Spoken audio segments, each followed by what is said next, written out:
Louis de Ragnel. Voilà.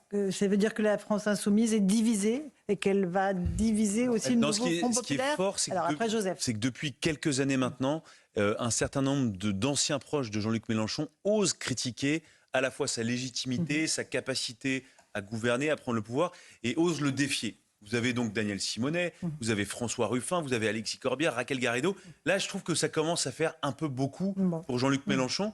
Donc ça, c'est intéressant. Ensuite, là où on peut regarder les choses de l'autre côté, c'est que globalement, Jean-Luc Mélenchon est un trotskiste. Donc dès lors qu'il y a une personne qui commence à s'écarter un tout petit peu du droit chemin, eh bien, tout l'entourage de Jean-Luc Mélenchon, mais vraiment saute sur ces espèces de trublions, essaye de les massacrer. Enfin, c'est d'une violence rare. C'est-à-dire qu'ils sont souvent condamnés à une mort sociale.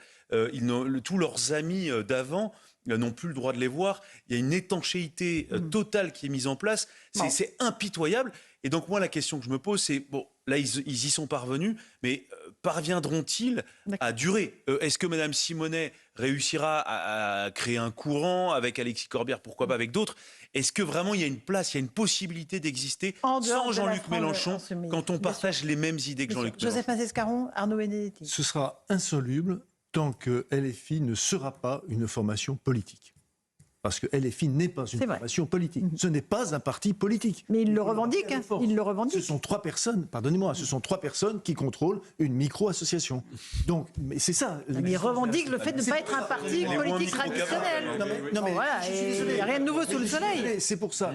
On parle des trotskistes. Mais pardon, mais les trotskistes, il y a des congrès au NPA. Il y a des congrès, il y a des motions. Mais il n'y en a pas à LFI. C'est la référence. LFI, pardon. Il n'y en a pas à LFI. Ça ne peut pas, ça n'existe pas. Donc il faudrait, c'est pour ça, du temps pardonnez-moi de faire de l'archéologie politique, du temps du parti de gauche, c'était possible.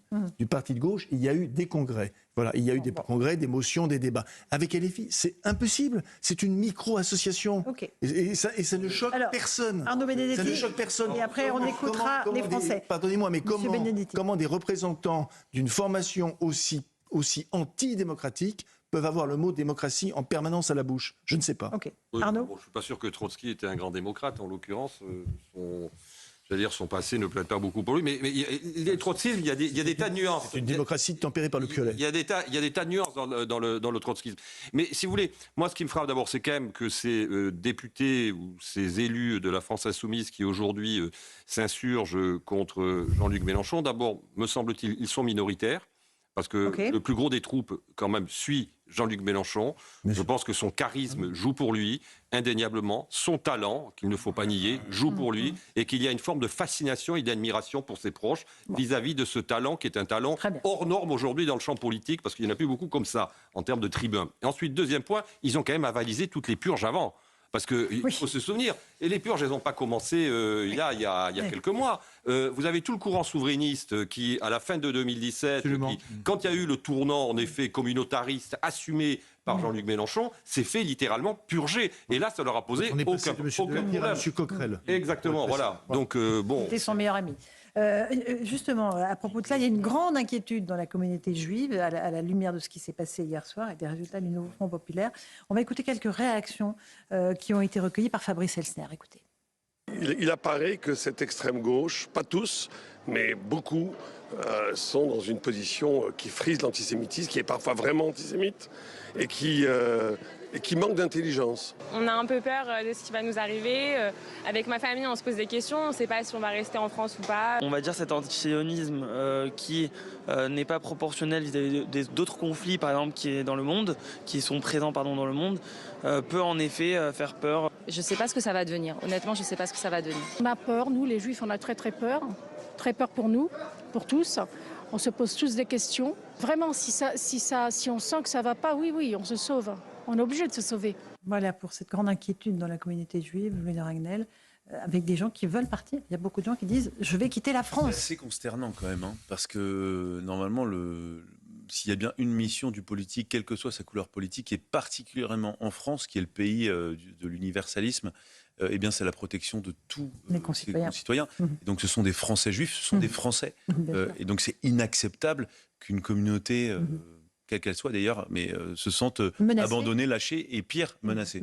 Menacés par des forces politiques qui donc on voit au chapitre et pour lesquelles beaucoup de Français ont voté hier. Et qui réclament le pouvoir aujourd'hui. Rachel Kahn. Oui, menacés par des forces politiques, menacés par soi-disant des représentants. En mettant des cibles dans le dos carrément de personnes identifiées, notamment sur ce 6e champ de bataille que sont les réseaux sociaux. C'est vrai que dernièrement, il y a pu y avoir différents événements de la communauté juive, notamment à Troyes, parce qu'il y a la maison Rachi, donc c'est un peu la référence, c'est un événement qui se passe tous les 2 ans, grand rassemblement, et effectivement, l'ensemble des débats était sur le fait de partir si LFI prenait le pouvoir. En tout cas, malheureusement, je n'ai pas le sentiment que les autres représentants politiques prennent le problème véritablement à bras-le-corps. C'est pire que ça. Et étonnamment, avant, lorsqu'on parlait du Front National, j'entendais beaucoup de gens dire on fait nos valises, on fera nos valises, on fera. Mais là, en l'occurrence, c'est pas simplement la problématique des Juifs, en fait, cette histoire d'antisémitisme. C'est la problématique de l'ensemble des citoyens. Non, mais évidemment. Non Alexandre seulement les autres partis politiques n'ont pas pris la chose à bras-le-corps, mais il faut le rappeler, ils ont fait alliance. D'abord, le Parti socialiste et les écolos, qui sont pas moins dangereux qu'LFI. Je pense qu'on ne l'a pas assez rappelé, mais les Sandrine Rousseau, les Marine Tandelé, ils ont tous invité Médine à leur université d'été. Je crois que c'est un signe d'une gauche qui est de plus en plus communautariste, anti-occidentaliste. Donc non seulement ils n'ont pas pris les choses à bras-le-corps, mais ils ont collaboré, pardonnez-moi d'employer ce mot, et y compris jusqu'aux centristes qui se sont fait élire avec les voix de LFI. Et ce qui m'impressionne le plus dans le vote d'hier, c'est que moi je pensais que ça allait pas fonctionner. Si vous voulez, je pensais qu'un bon bourgeois de centre droit, ne serait-ce que parce que parfois il pense avec son portefeuille, pardonnez-moi d'être franc, ne pouvait pas mettre un bulletin dans l'urne pour LFI. Donc ça témoigne, je trouve, ce vote. Et il y a des raisons beaucoup plus graves, je pense, plus que le programme économique, il y a l'islamo-gauchisme, etc. Mais je trouve que ce vote, et c'est ce qui m'inquiète, témoigne d'un affaissement moral et intellectuel du pays. C'est-à-dire que rationnellement, on peut ne pas aimer le Rassemblement national, mais entre deux périls, il y en avait un qui apparaissait quand même moindre. Il n'est pas apparu aux Français qu'ils avaient un parti en face d'eux extrémiste. Et quand un peuple n'est plus capable de faire preuve d'esprit critique, de rationalité, qu'il est dans des réflexes pavloviens. Moi, ce que j'ai vu, c'est un réflexe pavlovien des gens qui ont été votés pour des fascistes ou des semi-fascistes par antifascistes.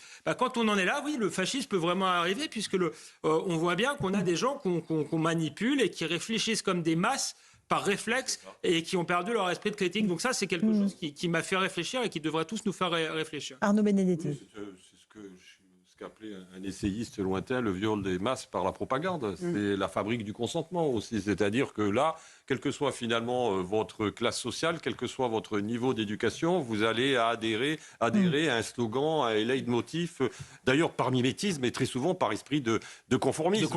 C'est-à-dire que dès que vous avez un peu un esprit critique, là, en l'occurrence, ça devient très difficile parce que vous risquez en effet la stigmatisation, la dénonciation. Donc, c'est des phénomènes qui sont bien connus et qui, je pense, ont joué quand même dans cette efficacité du Front républicain, parce qu'on a vu quand même dans la dernière semaine, dans les 10 derniers jours, une montée en puissance d'institutions, de sportifs, enfin bon, on peut tous les rappeler les uns après les autres, qui ont cru bon, en effet, de payer leur écho à cette dénonciation du Rassemblement national, tel qu'il l'imagine. Joseph, votre avis là-dessus, sur ce front qui fonctionne encore ? Ça fonctionne et ça fonctionnera encore longtemps, pendant des décennies et des décennies. Enfin, en tout cas, il sera manié par la gauche pendant des décennies et des décennies. Nous avons une gauche extrêmement particulière en France. C'est-à-dire, nous avons une gauche, contrairement aux autres gauches européennes, qui n'a pas, donné toute la critique qu'elle aurait dû donner sur le totalitarisme après la Deuxième Guerre mondiale. Elle est restée sur une critique du fascisme et non pas du totalitarisme. Le résultat, pour être très, très simple et très bref, il voit du fascisme partout, parce que c'est évidemment, ils sont restés sur cette critique du fascisme, qui avait sa légitimité, évidemment, autrefois. Et en revanche, quand le totalitarisme réel vient, C'est curieux, ils ne le voient pas. Très, très intéressant comme analyse. Que veulent les Français maintenant? Moi, la question que je me pose, c'est voilà, ils ont voté, ils ont voté en masse, ils étaient avec des records de participation hier pour le second tour. Qu'est-ce qu'ils attendent maintenant? On leur a posé la question, écoutez-les. L'emploi, l'éducation et l'écologie. Pour moi, c'est 3 points extrêmement importants. L'éducation, donc l'école, et puis les hôpitaux aussi, tout ce qui est services sociaux. Je suis contente que l'âge de la retraite baisse à 60, j'y crois. Je voudrais bien que ça vienne. Si que les services publics aussi, si ça c'est important qu'on ait de l'argent pour les services publics. La priorité c'est apaiser, mais c'est pas forcément j'attends pas forcément des réformes, etc. Parce que la gauche, par exemple, leur programme de rupture, il est impossible à mettre en œuvre actuellement. C'est impossible, ils vont se faire renverser en 2 secondes. Voilà, à la fois apaiser, à la fois des sujets très structurants, c'est-à-dire éducation, emploi, écologie, hôpitaux. C'est tout le problème des grands services publics, l'administration qui ne fonctionne plus. Ce qui ressort, c'est que les gens veulent être protégés par l'État. Vivre sereinement, tout simplement protéger la santé, la sécurité, l'emploi, le pouvoir d'achat. Et tout ça, c'est pas des réflexes. En fait, c'est des réflexes de peur. Et c'est pas des réflexes d'expansion. C'est là où on voit qu'on a quand même une société qui cherche sans cesse à avoir un État qui est là pour les aider, pour aider les Français. Et c'est ça que je trouve. Ils veulent pas moins d'État, ils veulent plus d'État. Absolument. Les Français, ils veulent plus d'État. Ils veulent plus d'État. Alors, la réponse, ça ne veut pas forcément dire plus de dépenses publiques. Ça veut aussi pouvoir dire une meilleure organisation du service public. Non, mais dans leur tête, un peu, si, quand même, on va se le dire. Je pense que c'est une meilleure efficacité aussi du service public. Parce que les mêmes Français vont vous dire qu'ils payent trop d'impôts. Non, mais ils n'ont pas de problème avec le consentement à l'impôt pour beaucoup d'entre eux, mais ils veulent que leur argent soit bien utilisé. Jusqu'au moment où ils n'auront plus d'hôpitaux, etc., ils diront pourquoi je paye des impôts, Joseph? Non, ils veulent que l'argent soit bien utilisé. Non, on est dans un paradoxe, bien sûr, vous avez raison de le souligner, on est dans un paradoxe total. C'est-à-dire de demander toujours plus à l'État et en même temps, évidemment, se plaindre que l'État est étouffant, se plaindre que l'État... Vous savez, c'est la fameuse fiche qu'il faut remplir dès qu'il faut faire quelque chose, parce qu'on est étouffé par l'administration. Dès qu'il y a une initiative qui doit être faite en France, évidemment, on se retrouve avec l'administration qui vous tombe dessus, une administration qui vous tombe dessus. Elle est pléthorique en France, l'administration. Quand on la voit, par exemple, dans les autres pays d'Europe, notamment en Allemagne, c'est sûr qu'elle est pléthorique. Mais, jusqu'à présent, il n'y a aucun politique qui ne s'est attaqué à ça. S'il y a eu Jacques Chirac qui avait appelé un député centriste, Claude Goasguen, à la réforme administrative. Voilà. Il est resté 6 mois. Il est resté 6 mois. Voilà. Mais je pense que les Français ne veulent pas plus d'administration. C'est là qu'il y a Alexandre une unité. Ils veulent plus de services publics régalés. En fait, ce qu'ils ne comprennent pas, c'est qu'ils paient beaucoup d'impôts. Et mais ils paient des impôts pas pour l'assistanat, pas pour l'administration, mais pour avoir un hôpital de qualité, pour avoir une police de qualité, etc. Et c'est vrai que tout ça se dégrade. Donc c'est là aussi le paradoxe. Où va l'argent? C'était l'une des questions des Gilets jaunes, mais une des questions très justes. Mais quand je disais qu'il y avait eu un manque de rationalité du vote, moi ça m'interpelle. Ils ont parlé de l'école dans votre petit reportage. Éducation. L'éducation, le programme d'éducation de la gauche, je crois que la grande majorité des Français veulent plus d'autorité, veulent que leurs enfants apprennent à lire, écrire, compter, soient capables de faire preuve d'esprit critique, veulent que leurs enfants soient en sécurité à l'école, que la laïcité soit appliquée. Tout ça, c'est le programme de LFI, c'est absolument le contraire. C'est la déconstruction qui se poursuit. Donc, je le disais de manière provocatrice, mais à un moment donné, il y a eu Samuel Paty. Il faut savoir comment on vote, parce que ce n'est pas en votant pour LFI qu'il y aura moins de Samuel Paty demain. Je crois qu'il y en aura malheureusement de nouveau et pour longtemps. Plus le temps presse, plus on continue à faire venir des gens dans le pays sans aucun contrôle, moins on veut rétablir l'autorité, plus la situation risque d'être irrattrapable et il faudra peut-être que les Français en soient conscients. Rachel Kahn. Je partage ce qui a été dit notamment sur la protection, de retrouver peut-être le chemin qu'il y a dans notre Constitution, le préambule de notre Constitution, c'est-à-dire la Déclaration des droits de l'homme et du citoyen, où il y a le droit des enfants à être éduqués, l'accès à la connaissance, l'accès à la culture, l'accès à la beauté, l'autorité évidemment, l'identité, la sécurité. Mais ce qui est fou en fait aujourd'hui, c'est que nous avons des représentants de l'État qui mettent des citoyens en danger directement. C'est ça qui est complètement hallucinant. Et c'est pourquoi cette histoire de front républicain doit se poursuivre aujourd'hui pour barrer ces LFI qui détruisent notre République. Arnaud Benedetti, non, juste on a pour entendu. dire par rapport à ce que disait Alexandre Devecchio, bon, c'est vrai que moi je crois qu'il ne faut pas non plus surestimer le vote à gauche, même si aujourd'hui il revendique la victoire.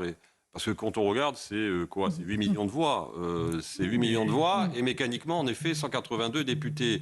Mais la France, majoritairement, n'a pas voté pour cette coalition de gauche. Mais c'est vrai que le paradoxe veut que, le barrage a fonctionné. Le paradoxe veut qu'en effet, des gens de droite ou du centre ont finalement voté pour des gens de LFI. J'ai vu que je crois qu'il y avait un quart des électeurs LR, un quart des électeurs LR qui ont mis leur voix pour des candidats LFI.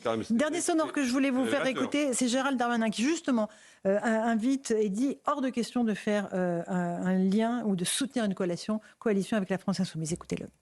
Il est hors de question de gouverner ou de soutenir une coalition qui aurait un lien quelconque avec la France Insoumise, bien sûr avec le Rassemblement National, mais chacun en convient, et avec la France Insoumise. Donc je pense que c'est aux autres qu'il faut poser la question. C'est-à-dire il faut demander au Parti Socialiste s'il accepte de rompre avec la France Insoumise. Et dans ces cas-là, sur, à mon avis, des grands sujets, on pourrait toujours discuter, mais aujourd'hui la gauche, comme le Front Populaire, non seulement n'a pas gagné les élections, je voudrais quand même le dire et le rappeler, il n'y a pas de majorité pour eux, il y a une majorité pour personne.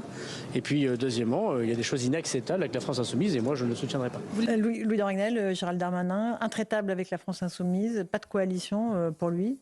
Alors, intraitable, effectivement, sur le fond, je pense qu'il est sincère dans ce qu'il dit. Et puis, ça lui permet aussi de jouer politiquement avec les gens de la majorité sortante. Vous avez un Gabriel Attal qui n'a pas dit que tous les gens de la France Insoumise étaient infréquentables et qu'on ne pouvait pas gouverner avec eux. Vous avez des ministres au gouvernement qui ont appelé explicitement à voter pour des candidats de la France Insoumise. La présidente de l'Assemblée nationale, Yael Braun-Pivet, a aussi dit qu'on pouvait faire le tri, qu'il y avait certains LFI pour lesquels on pouvait voter et d'autres pour lesquels il ne fallait pas voter. Et donc lui essaye de sortir de l'ambiguïté de la Macronie pour évidemment essayer de faire aussi un peu parler de lui, montrer qu'il incarne autre chose, parce que son objectif, Gérald Darmanin, c'est de parler à la droite. Lui veut et propose au chef de l'État de faire une coalition en direction de la droite, là où beaucoup au sein de la Macronie veulent une coalition vers la gauche, font des œillades en direction de la gauche et de l'extrême gauche. Donc voilà, il y a aussi une question de positionnement politique et de clarification. À Joseph Massescaron. C'est pas un dernier mot, mais il va trouver sur son chemin. Il va trouver sur son chemin, pardon, Édouard. Il va trouver sur son chemin Édouard Philippe, puisque en fait, il faut qui a appelé à voter communiste. Il faut qu'Édouard Philippe lui concède la présidence du groupe Horizon. C'est ça aussi qu'il veut, que Darmanin veut, pardon. Hein. Mais ça prouve bien qu'on est vraiment dans la petite cuisine. Et puis quand tu as distingué les filles, moi je suis aussi plus inquiet de voir revenir à l'Assemblée nationale Dominique Voynet qui a tué le nucléaire en France. Bon. Pardonnez-moi. Écoutez, il a été élu démocratiquement. Vous entendez Maud Bréjon. Et c'est le peuple. Maud Bréjon. Renaissance, réélu Renaissance. Hein. Vous pensez que la cohabitation va être extrêmement difficile. Merci à tous pour ce punchline CNews et Europe 1. Tout de suite, Pierre de Villeneuve sur Europe 1. Bonsoir Pierre, au menu ce soir. Tractation, frustration, name dropping, la folle journée de l'après-second tour. On en parlait avec les chroniqueurs Agnès Pannier-Runacher et Léon Desfontaines. Merci beaucoup Pierre de Villeneuve. C'était un grand plaisir de faire les soirées électorales avec vous, mon cher Pierre. Dans un instant, Christine Kelly sur CNews pour Face à l'info. Et demain matin, 8h10, mon invité sera Manuel Bompard. Bonne soirée à vous sur nos deux antennes.